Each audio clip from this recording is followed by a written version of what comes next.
কিছুক্ষণ আগে রাত্রে 8:30টার দিকে আমরা সাবেক সমাজ কল্যাণ মন্ত্রী নুরুজ্জামান আহমেদকে গ্রেপ্তার করেছি। রংপুর শহরের সেন্ট্রাল রোড নামে জায়গা আছে, সেখানে একটি গলির ভিতরে একটি বাড়ি থেকে তাকে গ্রেপ্তার করা হয়েছে। ওনার বিরুদ্ধে রংপুর মেট্রোপলিটন পুলিশের কোতোয়ালি থানায় একটি হত্যা মামলা রয়েছে। ওই মামলার তিনি এজান নামে আসামি, সেই মামলায় আমরা তাকে গ্রেপ্তার করেছি। আমাদের রংপুর মেট্রোপলিটনে একটি মামলায় আছে, অন্য কোথাও মামলা আছে কিনা সেগুলো আমরা খতিয়ে দেখছি।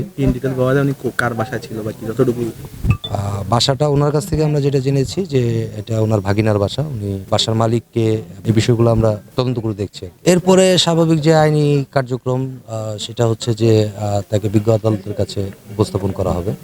মামলার তদন্ত কার্যক্রমের জন্য যদি রিমান্ড প্রয়োজন হয় সেক্ষেত্রে অবশ্যই রিমান্ড চাওয়া হবে। কিছুক্ষণ আগে আমাদের রংপুর মহানগরী পুলিশ ফ্যাসিস্ট আওয়ামী সরকারের যে অন্যতম দোষর ছিল 8 বছরের মন্ত্রী সাবেক সমাজ কল্যাণ মন্ত্রী নুরুজ্জামান আহমেদকে রংপুর থেকে গ্রেফতার করা হয়েছে। আমরা বৈষম্যবিরোধী ছাত্র আন্দোলন রংপুর মহানগর এতে সন্তুষ্ট। আমরা আশা রাখি পুলিশ তাদের এই 24-এর স্পিরিটকে নতুন করে ধারণ করে বাংলাদেশ বিনির্মাণে পাশে থাকবে। আরেকটি বিষয় বলতে চাই যে এখনো দেশের আনাচে কানাচে যে সকল ফ্যাসিস্টের দোসররা একদম তৃণমূল থেকে অবস্থান করছে, এনাদেরকে যাতে দ্রুততম সময়ের মধ্যে গ্রেফতারের আওতায় আনা হয় এবং বাংলাদেশের আইনে যাতে সর্বোচ্চ শাস্তি নিশ্চিত করা হয়, এই দাবি আমরা রাখি।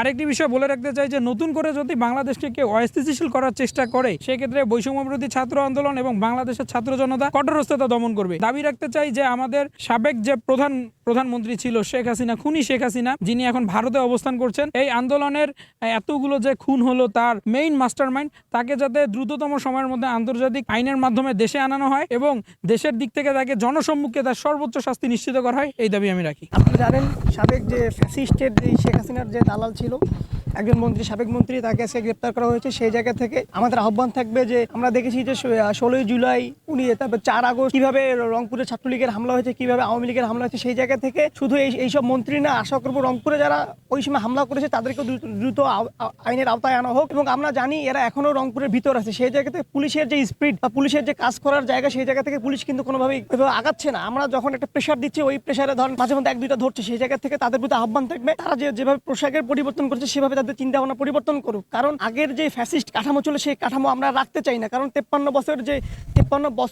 বছরের যে বাংলাদেশকে বৈষম্যতে রাখা হতো, সেই জায়গা থেকে আমরা বিশ্বাস করি এখনকার যারা পুলিশে যারা কাজ করবে তারা এই যে ছাত্র জনতা এবং বাংলাদেশের মানুষের পক্ষে থাকবে, যারা আসলে বাংলাদেশকে নতুন ভাবে দেখতে চায় এবং বাংলাদেশের যে ফ্যাসিস্ট কাঠামো ভাঙতে চায়। সেই জায়গা থেকে আমরা বিশ্বাস করবো 16 জুলাই এবং সারা বাংলাদেশে যারা বিভিন্ন হামলা মামলা দর্শনের সাথে জড়িত ছিল তাদেরকে অতি দ্রুত আইনের আওতায় আনা হোক এবং তাদের যে সঠিক বিচার সেটা করা হোক। আমরা দেখেছি ফেব্রুয়ারি মাসে ছাত্রলীগ সারা বাংলাদেশে প্রোগ্রাম দিয়েছে। সেই জায়গা থেকে তারা এই ধরনের স্পর্ধা কিভাবে করে এটা আসলে আমরা কখনোই মানতে পারি না। আমরা দেখেছি যে আন্দোলনের সময় কিভাবে আমাদেরকে গ্রেপ্তার করা হয়েছে, সাধারণ ছাত্রদেরকে গ্রেপ্তার করা হয়েছে। সেই জায়গা থেকে পুলিশ কিন্তু এখনো খুব স্লো কাজ করছে। তো সেই জায়গা থেকে বারবার একটা প্রশ্ন আসে যে এখানে ফ্যাসিস্টের দালাল আছে কিনা। হ্যাঁ, পুলিশেও এখনো অনেক ফ্যাসিস্টের দালাল আছে। সেই জায়গা থেকে আমরা বিশ্বাস করি যারা আসলে বাংলাদেশকে ওই যে ফ্যাসিস্ট মুক্ত দেখতে চায়, সেই জায়গা থেকে ওই সমস্ত পুলিশ বাংলাদেশের পক্ষে থাকবে এবং সাধারণ ছাত্রদের পক্ষে থেকে এই ধরনের আসামি যারা 24 জুলাই যারা বিভিন্ন হামলা মামলায় জড়িত ছিল তাদেরকে গ্রেপ্তার করবে।